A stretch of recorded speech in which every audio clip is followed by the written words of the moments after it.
In this video, you'll learn how to reset two-factor authentication on Binance. This process will guide you through disabling your current two-factor authentication method and setting up a new one to enhance your account security. Begin by opening your preferred web browser and navigating to the Binance website.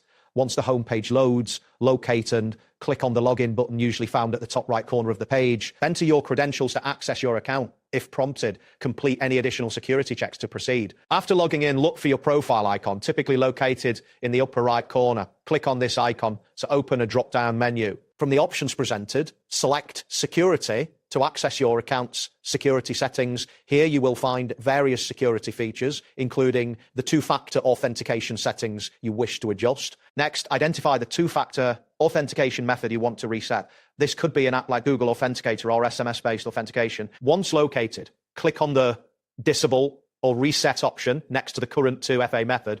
After selecting this option, you will be prompted to complete an identity verification process. Follow the on-screen instructions carefully, as this may involve entering a verification code sent to your registered email or phone number. Once you have successfully disabled your current two-factor authentication, you will need to re-enable it. To do this, find the section for setting up a new 2FA method within the security settings. Choose your preferred method for two-factor authentication, such as a mobile app or SMS. Follow the instructions provided to set up the new method. This may involve scanning a QR code or entering a code provided by the authentication app. After setting up the new two-factor authentication method, you will receive a verification code to confirm the activation. Enter this code in the designated field on the Binance website. Once the code is accepted, you should see a confirmation message indicating that your new two-factor authentication has been successfully activated. That wraps up today's guide. Thanks for watching, and catch you in the next tutorial.